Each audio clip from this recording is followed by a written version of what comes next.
This video is sponsored by War Thunder. The Island of Altis is at war with itself. For the past 2 years, a brutal civil war has raged on the island and split it in half. This conflict started when the army, under Colonel Abdera, attempted to overthrow the civilian government in the nation's capital. The attempted coup failed, and instead the island has been fighting ever since, with brother killing brother in a battle that has engulfed the entire nation. Now there's 2 sides to the civil war. First, you've got the pro-coup forces led by the colonel, the AAF. They're well equipped and composed of most of the island's pre-war soldiers, and wear green camo that's come to strike fear into the country's civilians due to the war crimes they're accused of committing. Now they're opposed by the Loyalists, a coalition of AAF defectors and civilian militias, who have worse equipment but more men. They're led by a fractured alliance of commanders, some of whom are more interested in personal glory than working with each other. Though early on in the war, the AAF saw a lot of successes, they've since lost momentum after their Pyrrhic conquest of the northeast. The Loyalists here bogged the colonel's forces down in a brutal guerrilla campaign. And though they've now been pacified, the AAF still lost a lot of good men and equipment during these offensives. Sensing weakness, the Loyalist factions banded together and launched a massive offensive on the city of Abdera, the AAF's de facto capital. They've placed the city under siege, and this siege has now lasted 6 months. 4 Loyalist regiments have been assaulting the city day and night, facing off against an AAF garrison that's holding out for dear life. The colonel refuses to surrender the city though, and has instead committed every AAF soldier he can to its defense, which he's been leading himself from the front lines. Neither side is willing to abandon the battle. The siege has become a rallying cry for both sides, and the propaganda and morale costs of abandoning it are too high. Unfortunately for Abdera, though, the AAF have been losing this fight. They just do not have the manpower to engage in a battle of attrition like this. Their field hospitals are overrun with wounded soldiers, and new mass graves need to be dug every other day. Fortunately, though, the colonel has come up with a plan to relieve the city. He's going to encircle the Loyalists' assault with a daring raid. At dawn, 2 Airborne companies will leave their bases and be airdropped behind enemy lines, where they'll seize key Loyalist positions necessary to keep up the siege. The Loyalists will have to deploy their reserves to recapture these locations, and when they do, AAF forces on the flanks will assault the Loyalists' front line, break through it, and link up with the Airborne units, creating a pocket out of the entire Loyalists' assault. If this plan goes well, a third of the Loyalists' army will be captured and the siege will be lifted. If it fails, though, the AAF will have lost their best units, and the city will likely fall within days. There was no time to think about that, though. As soon as it was dawn, so the 2nd Airborne set out from the northern airfield. Once they were above their target, they began jumping. There were 60 soldiers in this unit that were now paradropping behind enemy lines, and these soldiers were split across 2 different platoons, Echo and Foxtrot, who both had squads under them. These were all players, so we'll be seeing this operation not only through my eyes as the Zeus, but also through some of theirs, including Cal, the leader of Quick Draw, the unit's quick reaction force, Soldier, the squad leader of Longbow and Foxtrot platoon, Danny, the medic from Phalanx and Echo platoon, and finally Luigi, the squad leader of Knight, another Echo squad. Now the players of the 2nd Airborne had a very simple objective to start off with. To their south, they needed to seize the town of Galati, the Loyalist logistics hub that was supplying the siege. Meanwhile, to their north, they needed to take out the artillery in the town of Abdera, which was being used to level the AAF fortifications in Abdera and would switch focus to them if left alive. So once everyone had landed and regrouped with their squads, the unit's captain ordered his platoons to split up. Echo platoon would head south and assault Galati, while Foxtrot platoon would march on Abdera. Foxtrot soon set off towards their objective, and were quickly assaulting the Loyalist town. The garrison had not been expecting an attack so deep behind their line, and were taken by complete surprise. Longbow and Saracen were sweeping through the town, clearing buildings before most of the militia had even grabbed their guns, with Soldier's squad leading the charge.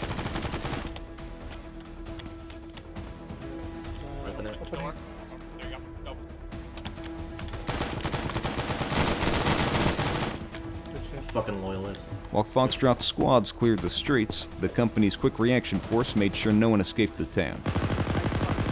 They were providing overwatch from this hill and killing any units that tried to flee, since anyone who escaped would just make their defense harder down the line. Most Loyalists didn't have time to flee though, since the AAF soldiers were moving too fast. Loyalist, fuck. Wolf is down on my phone. Soon Longbow had pushed all the way to the edge of the town and were clearing out the last houses in their way. Saracen had meanwhile cleared out the Loyalists' makeshift mortar pit that had been set up in a church courtyard, and were now in possession of the 3 mortars and 2 artillery pieces the Loyalists had set up here. Now their orders were to neutralize the artillery, but technically capturing them would also be neutralizing them in a way, so 3 men from Foxtrot platoon split off to form an artillery team, callsign Bandit. With Abdera's garrison dead, Foxtrot's assault had been a huge success, but the same couldn't be said for Echo down south. They tried to push into Galati from the north, but were instead bogged down outside of the city and getting shot to shit in the rocks. Ow, fuck. This shit's fucking PTSD inducing. As the only supply hub in the area, Galati was garrisoned far more heavily than Abdera up north, and even had Loyalist regulars protecting it. The town had also been forewarned of the attack, since the Abdera assault had started earlier, and its garrison had been screaming they were under fire to anyone who'd listen. This meant that when Echo had started their push, instead of facing only a few tired militiamen who'd been on watch all night, they were facing every rifle in the town firing directly at them.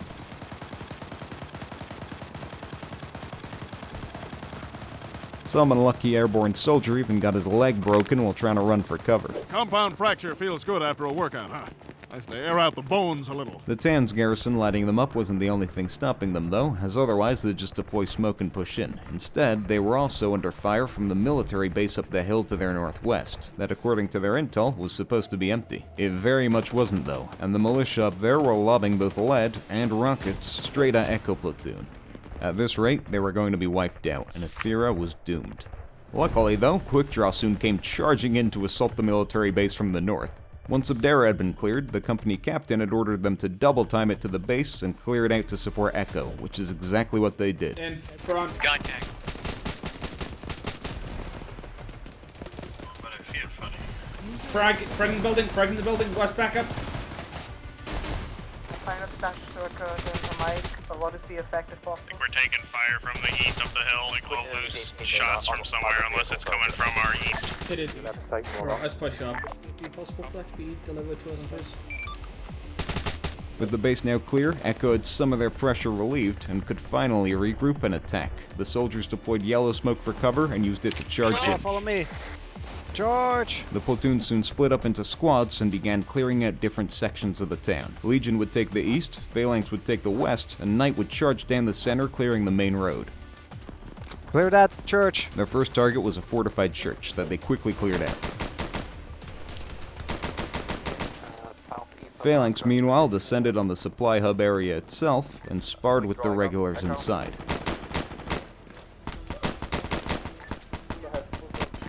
These regulars had once been AAF soldiers too, and the platoon would have mourned their deaths before, but now they saw them as nothing more than traitors.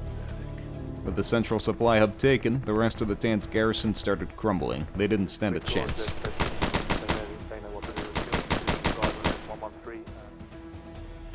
Right, squad, stay out of the bandit.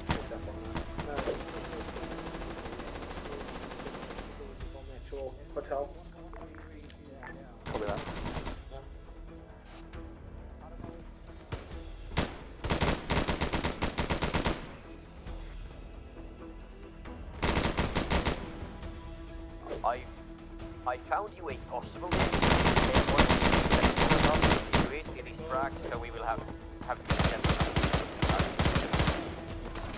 Copy. That's line spot.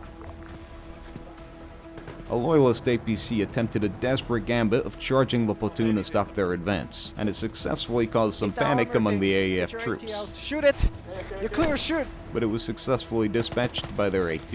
Thank you, Kebabu. You saved my ass. Galati was now clear. Both platoons had completed their objectives and would need to dig in for a defense, so the unit's commander ordered Foxtrot platoon to head south and regroup with them in Galati. All in all, the 2nd Airborne had performed admirably, and the Loyalists were going to have to deploy their reserves to try and dislodge them.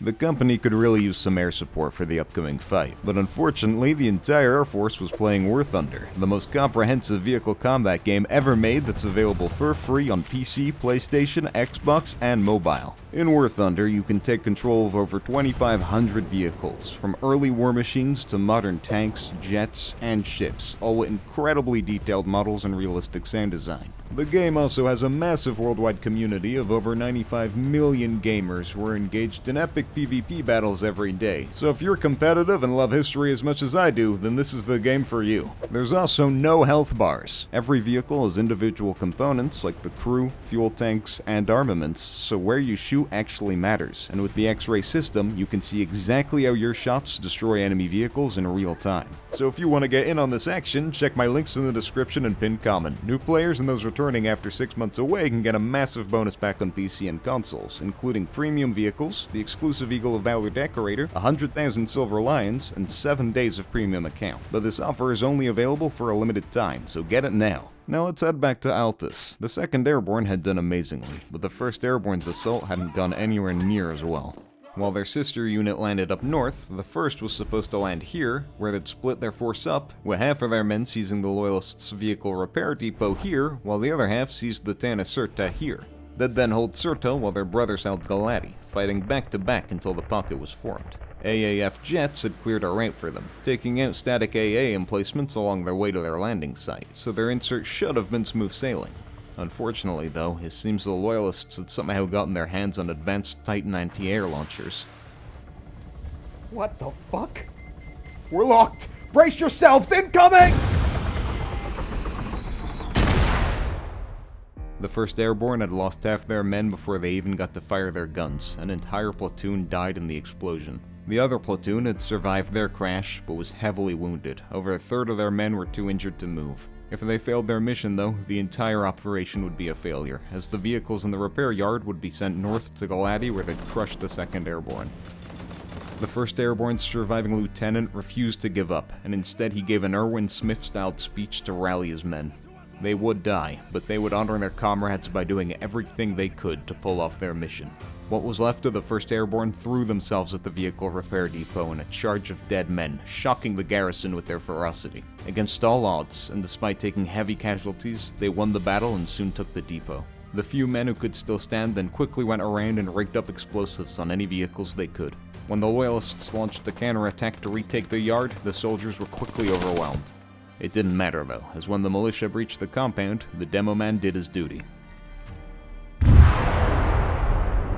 The 1st Airborne had been wiped to a man, but had successfully taken out the vehicle depot and had given the 2nd Airborne a fighting chance. Still though, without Cirta defending their west, they'd be surrounded and would need to hold every direction until friendly forces broke through to them, which meant this fight was going to be a lot harder than originally expected. The unit's commander wanted to buy as much breathing room as he could, so he decided to split his force once again. Echo Platoon would hold the south of the town, with Knight holding the eastern road, Legion holding the south and southeast, and Phalanx holding the southwest and the Cirta direction from this hill. Quickdraw, the QRF force, would meanwhile become static and hold the north from the military base they'd taken over. Finally, Foxtrot platoon was sent out of the town to the northeast, to some nearby hills. Their orders were to hold this entire sector and pull attention away from the town, so after the squads made it to the hills, they started entrenching themselves. While he was coming up with his plan though, the captain got a distressed radio call from his mortar team that was still in Abdera. I called for help twice, and not a fuck you, what do you need, or nothing. They'd been busy loading up the mortars in an off-road they'd captured, when they suddenly realized that they had no explosives on them to take out the artillery pieces. Do you have explosives? No, I was assuming that the infantry would have been blowing up everything that we didn't. Now, while they were recreating the Drake and Josh Where's the Door scene, a militia counterattack from the northern airfield had just waltzed straight into the town and saw them bickering, and so just started shooting at them. They had to quickly escape the town while under fire, weaving between buildings and dodging bullets, and they only barely made it out with their lives. Go ahead, Bandit. Abdera is now back to hot. So we had to evacuate before destroying the guns over. Now, the fact that Abdera was already back in Loyalist hands wasn't great, however it was expected, as the company did not have the manpower to spread themselves out over both towns. I need good men, said Uncle. However, what was not expected, and very bad news, was that the mortar team hadn't detonated the 2 artillery pieces, and had also left a mortar tube behind, which meant that, essentially, Foxtrot's assault on Abdera was kind of for nothing, since the Loyalists had their artillery back and could now use it on the company. The captain was very obviously exasperated by this, and so he went to see his quick reaction force to brief them. Right, Cal, I've got a situation that because Bandit have left the town, have left the 2 big artillery pieces in one place, and still in usable order, destroy them however you can, alright? He wanted them to take out the artillery, but the squad leader, Sergeant Cal, didn't want to displace his whole squad since they still needed to build fortifications. So instead he just took one of his soldiers with him, Oddball, and they headed to Abdera together. They both had AT launchers, and they knew where the artillery was, so their plan was pretty simple. They were going to get on a hill overlooking the town, fire both of their launchers at the artillery at the same time, and then quickly run away before they got shot. Unfortunately for them, though, they were running straight into a Loyalist assault. With his success in taking back Abdera, the Northern Airfield's commander had wasted no time deploying more troops to the town, and once he was sure it was secure, he'd ordered his men to keep pushing south to take back Galati. This was very unlucky for our two paratroopers, as they ran straight into this assault. Oh shit. Oh god. Yeah, they've definitely regarrisoned that town line. We're under contact back here. Riven's on that. I think Oddball is too. The two soldiers had just about managed to take out an entire militia squad, but Cal was pretty wounded, and that squad was just one of many. Another one was flanking them, and there were two more further up the hill. They were both in a desperate fight for survival. Knowing he may die here and that their mission may be impossible to pull off, Cal radioed the mortar team and told them they needed to strike the Loyalist artillery instead. There was no way Oddball or him would be able to make it. Bandit, quick draw, message over. You need to strike where you left those artillery pieces. Strike where you left those artillery pieces. Hostiles have seized them. Quick draw, try to blow them up, but we're being slaughtered. Both soldiers then tried to retreat, desperately falling back towards their squad. Unfortunately, though, Cal went down. Oddball refused to leave his squad lead behind, though. He deployed all of his smokes, then charged forward and grabbed him, running back to cover with him on his back. Their team marksman had meanwhile moved up and did his best to provide covering fire, suppressing the militia long enough for Oddball to get to safety. With some quick medical work and a lot of morphine and epinephrine, Oddball managed to wake Cal up, and together the two men ran back to their team. The mortar team, meanwhile, did their best to try and rectify their mistake by shooting mortar rounds at the church courtyard that left. They missed. The militia mortar man did not appreciate being shot at, though, so he started firing back. Surprisingly, Bandit was actually in luck here, since the militia only knew how to use the mortar tube. They had no clue how to use the artillery pieces, since the Loyalist regulars usually handled those. If the larger guns were firing at them, they'd be dead. But with it only being the mortar, they were able to load up their equipment and get away. Anyway, while this sideshow was going on, the real assault started down south, when Knight saw the first signs of the counterattack. Echo to Knight, urgent. We have 3 to 4 squads of enemy militia coming from the east. The Loyalists were sending in a small portion of their reserves. Roughly 2 platoons were coming in from the east. Phalanx's soldiers on the hill quickly spotted enemies coming in from Sirta as well, and quick drop north could see enemies closing in too. The battle for Galati had officially begun. Knight kicked the battle off by sniping at the approaching infantry, taking them out while they crossed the fields. Phalanx was also soon firing, engaging the militia trying to sneak up the valley, while Quick Draw did the same for their hostiles to their north, until a mortar round landed near them. It seems the mortar man in Abdera had gotten in on the action and was lobbing 82mm explosives at them. It wasn't long before said mortar man got lucky, and one of his shots landed in the base. Cal and Oddball were down, and almost their entire squad was trying to revive them, so the northern militia pushed forward and got as close as they could. Both paratroopers were soon up though, so the squad rushed back to their positions to defend their base. Just then, a Loyalist helicopter flew over them. Stinger up, Riven, stinger up. Break, enemy air. The northern commander wanted the glory of taking back Galati, so he was holding nothing back. He wanted to take back the town before the Loyalist reserves were in position, so he sent one of his helicopters to assist with the assault. It shot its rockets at the AAF defensive line, trying to break it, but just barely missed. Luckily for the AAF soldiers, their platoon leads had brought anti-air launchers with them for this very purpose. The Loyalist pilot tried to do as much as he could while he crashed, but he missed practically every shot and Knight was unharmed. Knight, are you okay? It's around this time that the soldiers in Foxtrot at their hill saw their first enemies. Contact northeast! The men of Foxtrot platoon had been given a dirt hill to defend, yet they turned it into a veritable fortress with trenches and sandbags, much to the surprise of the approaching Loyalist militia. What the fuck is that? Are you addressing me? Because your authority is not recognized in Fort Kickass. The militia were desperate to take this makeshift fort, though, and were throwing themselves at it recklessly, turning the area around the hill into a killing field.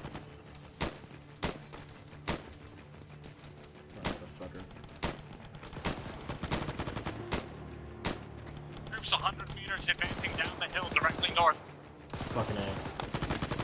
Fuck you, Discord. We just... Reloading. The militia commanders were so desperate to take the hill and push Foxtrot back to Galati that they even redeployed a unit of mechanized militiamen from the Siege of Abdera. Composed of 3 M113s and several technicals, they charged at the hill with reckless abandon. ABC northeast, switch to northeast now. Just short. Good fucking shit. With the first one dead, they focused down the second one, which retreated after taking some damage. The third one tried to assist the infantry and charge up the hill, but it didn't get very far. So fucking close.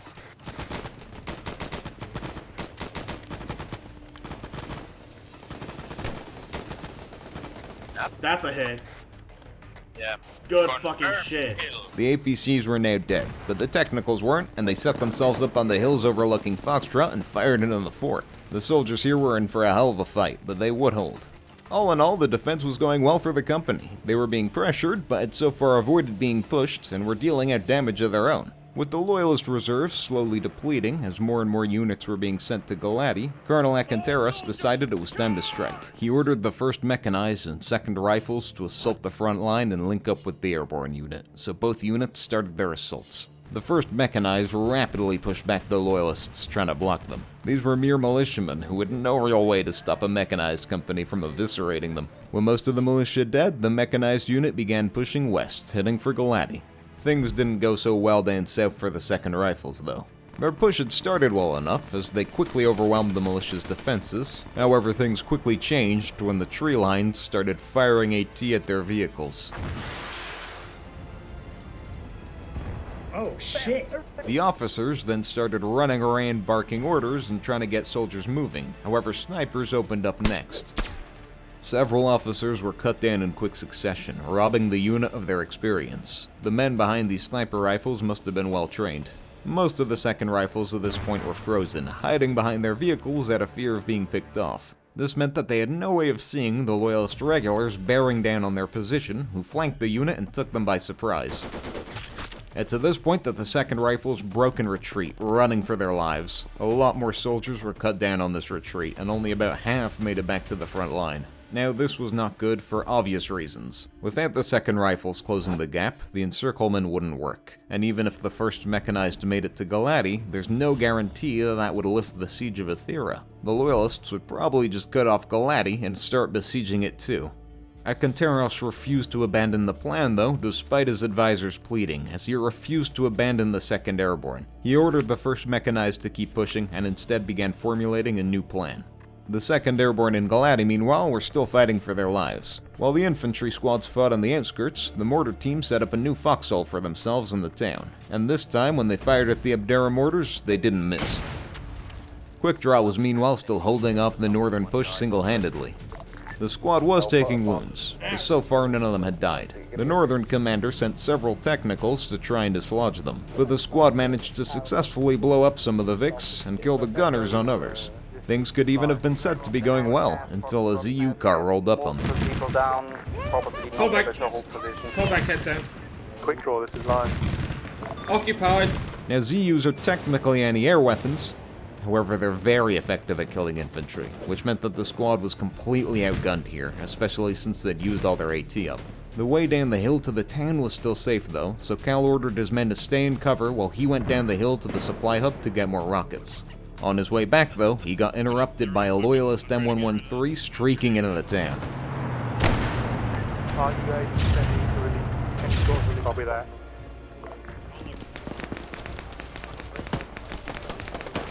Anyone have an in-law? The fucking ZSU's 500 meters down the hill from us. With Quickdraw hiding in the base from the ZU, the northern attackers had seized their chance and were pushing a probing force as far as they could, which is how a hostile M113 ended up right in the town. If that ZU wasn't dealt with soon, a lot more men would be charging in, and they wouldn't be stopped by a single AT shot. That's why it was important to take out the ZU now, so the squad leader steeled his resolve and pushed to flank around the hill. He quickly spotted it on the road and took the shot. I killed the anti-egg piece. With the ZU dead, Quickdraw got back on their defensive line, but found themselves fighting in very close quarters. The militia had taken advantage of their cowering to get as close as possible.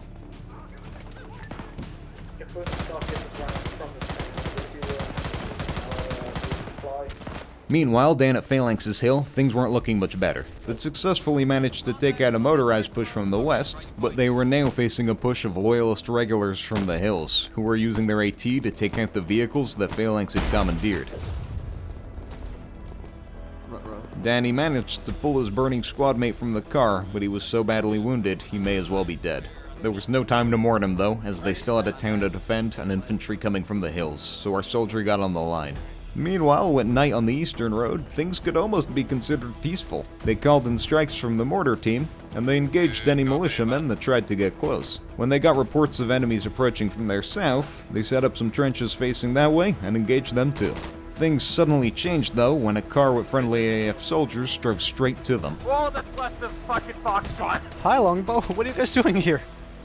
Hello. I'm fucked.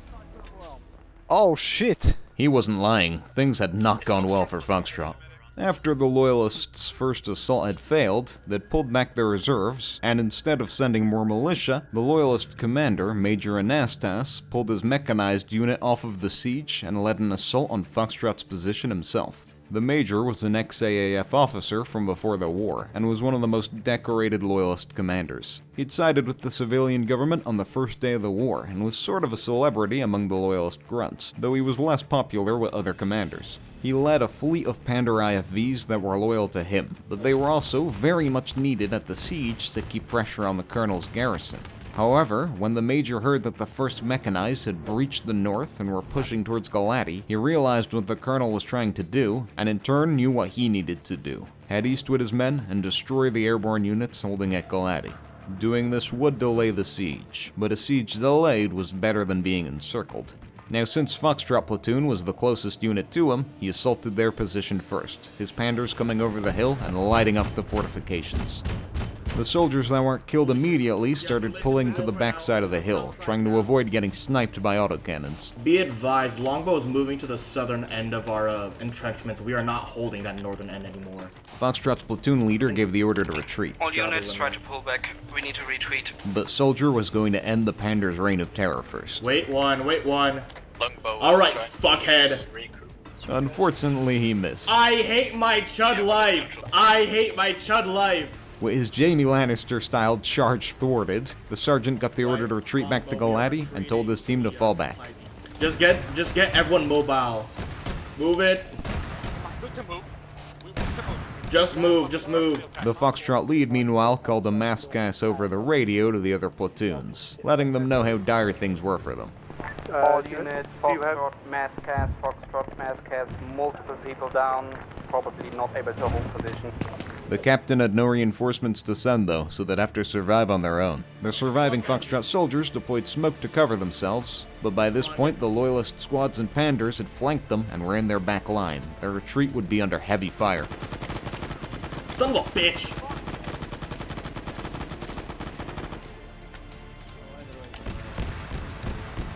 Start retreating, run like hell. Soldiers saw the car that the Night SL had seen zoom past him. They were some of the only soldiers who'd survived this retreat, since Soldier himself would be shot soon after. He'd die there in the dirt, along with 80% of Foxtrot, an entire platoon cut down by the overwhelming fire of a Loyalist Major. One of our 4 infantry point of views was now dead. Now, aside from the car that managed to reach Night, a few other soldiers did manage to stay low enough and sneak back to Galati. But all in all, there was only about a squad's worth of Foxtrot left. Their new job would be to hold with Night in the east, and try and stop the Major's push into the city, since he would surely be heading straight for them to wipe out the entire company. Surprisingly though, Major Anastas was not pushing towards them, but was instead heading north to cut off the 1st Mechanized. The Major didn't actually want to, since a slugfest with a fellow Mechanized unit was very risky, but he had no choice due to the Northern Commander's earlier actions. I've made a severe and continuous lapse in my judgment. Instead of holding any of his men back in reserve, the Northern Commander had sent every asset he had to attack Galati, from helicopters to APCs, which meant that the airfield, and by proxy the entire north up here, was exposed to the 1st Mechanized push. In a best-case scenario for the Loyalists, if the Major pushed on Galati and wiped out the Airborne unit there, then the AAF Mechanized may push straight onto the airfield instead of Galati and wipe out the valuable assets up there, which would be a heavy loss for the Loyalist cause.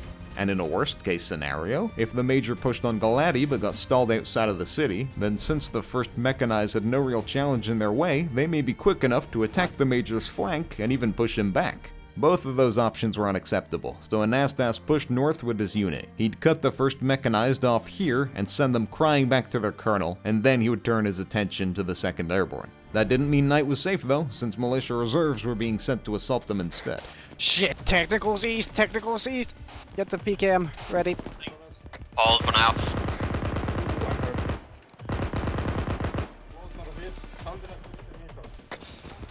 Around 100 meters. Yeah, good job, Phalanx. Oh shit. Enemy super close. Frags out, frag out. I'm coming over there with the platoon medic. We'll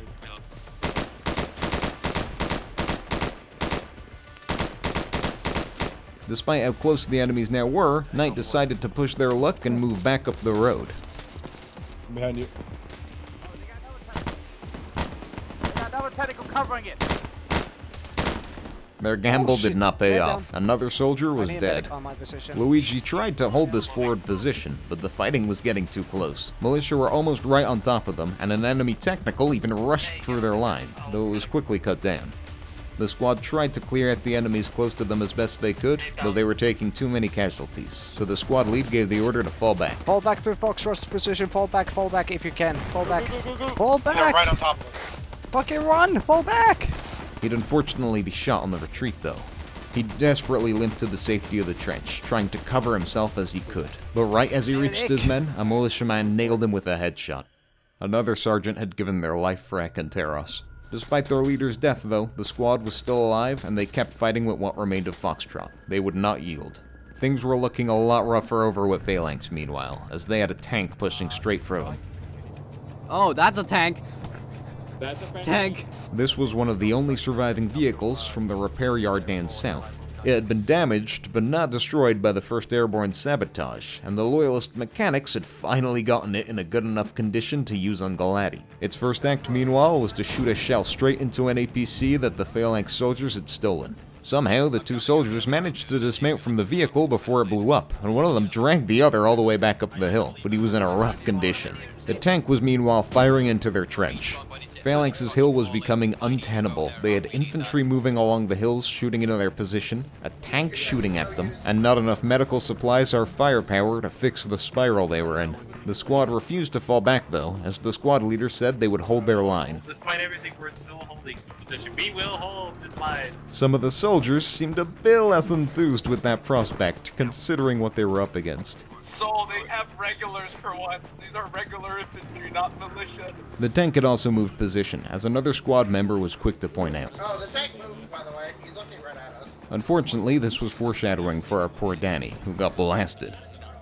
He wasn't the only one. 2 other squad members were killed in the explosion, and infantry was rapidly closing in, so Phalanx finally pulled off their hill into the town. It'd only be a matter of time before they were fighting in the streets of Galati. At this point, Cal in Quickdraw was our only surviving point-of-view character. Everyone else was dead. Cal may end up that way soon too, with how brutal the northern flank had become. Fucking shoot them, let them take one shot. Hold the line, Captain. Hold the fucking line. Quickdraw was in constant close-quarter combat since the ZU incident. The Loyalists had managed to grab onto their belt and weren't letting go. That's not to say they weren't also shooting into the base from afar though, such as this madman with an RPG. Cal wasn't down for long, but every extra wound he and his team got put them one step closer to the grave, and also meant less people available to watch their flank, which allowed Loyalist Special Forces to sneak right into their line.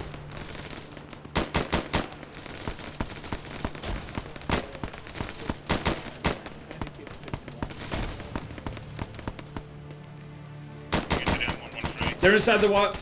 These were the Loyalist Mountaineers, an ex-AAF unit that had defected early in the war. They were the best trained and equipped units the Loyalists had, and they were here to take back this hill. Be advised, lion in Quickdra's position is falling. Fuck off! Fuck you! Oh my goodness.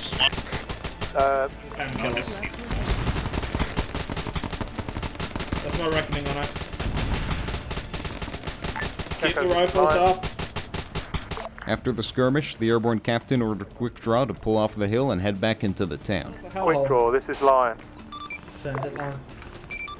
I want you to start pulling back down to the town. This would effectively give up the high ground and allow the Loyalists to shoot into the town unchallenged. However, it would at least keep Quick Draw alive, which mattered a lot more right now because of how many casualties the other squads had taken. Quick Draw mounted up into their vehicles and began falling back off the hill, but their retreat didn't go to plan. The Loyalists had taken Phalanx's hill already, and when they saw a juicy AAF target pulling off the northern hill, they seized their shot and fired everything they had into them. Now surprisingly, Cal and his squad weren't dead, but their vehicles were disabled, and they had to run all the way down the hill under heavy fire. Alright guys, pull back into the fortified compound, west side of town. That's what we're going to set up. Shells. Somehow, Cal managed to make it into town and set himself up in the supply hub with his men, but he now had to contend with Loyalists rushing down the hill towards him. The company was well and truly in the shit at this point, surrounded on all sides and with only a third of their original force still fighting. The men that were still standing fought bravely despite the overwhelming odds, and their mortar team worked themselves to the bone shooting every round they had to stall the enemy, but even they got shot at. It was no use, there were too many enemies and they were going to be overrun. Or so they thought, until autocannons started blasting from the north. The first Mechanized was here, and like a guardian angel, they started mopping up every hostile they could. The Loyalists' aggressive push quickly turned into a desperate retreat as autocannon fire blasted anyone stupid enough to keep pushing into town. Now you might be wondering how the hell they got to Galati, since last we'd heard they were going to be fighting with Major Anastas up north, and they had fought the Major, but they'd just barely won. It'd been a pretty even fight since both units were using the exact same equipment, but with a bit of luck on their side, they'd managed to take out the Major's vehicle early on in the battle, and without his leadership, his unit routed. Both sides had taken very heavy casualties, but the first Mechanized refused to give up and kept pushing to Galati, where they successfully turned the tide of the battle there. At this point though, they were fully out of steam. The vehicle crews were exhausted and almost completely out of ammo. There was no way they'd be able to push south to close the pocket. Even if they could though, they didn't have enough men to fortify it like they'd done up north, so it'd just quickly be taken back anyway. And without the pocket being closed, this was just a big salient that the Loyalists would be able to quickly cut off, so this operation would have still been for nothing, and almost 200 men will have died for a failure, if not for the Colonel's new order.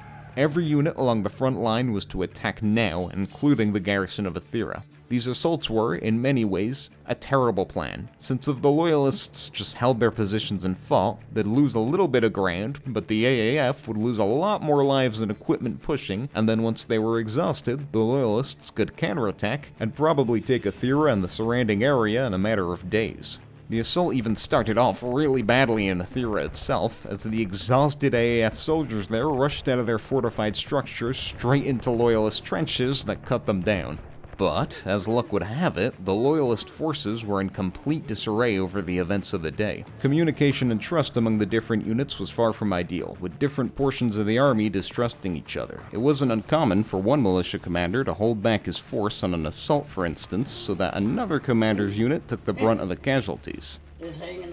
So when the Loyalist High Command told everyone that they needed to hold their position and that the AAF attack would be repelled, they were antsy, but they held. Then, when they heard that the friendly assault on Galati had failed, and that the units who joined the attack were broken and retreating, they got a bit worried. And then, when they heard that Major Anastas, the champion of Kavala, had died in the fighting against another mechanized unit that was pushing south, they panicked. Now, Major Anastas wasn't actually dead, but he was in critical condition and receiving emergency medical treatment, but that rumor quickly spread among the Loyalist forces nonetheless. At this point, a lot of the different Loyalist units were sure the pocket would be closed at any second, and that they were being told to hold so that other units could escape while they were being sacrificed. And so instead of holding, they began retreating out of the pocket. This would in turn fuck over the units that did hold, since their flanks were suddenly undefended, and their only choice was to retreat too or get surrounded. And before long, almost every Loyalist unit around Abdera was running for the passage out of the so-called pocket, while the AAF advanced almost unchallenged to Galati. Now the operation operation hadn't gone perfectly, and the casualties had been much higher than expected. The 1st Airborne had been wiped out in its entirety, the 2nd Airborne had lost almost 70% of its men, and the 1st Mechanized and 2nd Rifles had been cut roughly in half.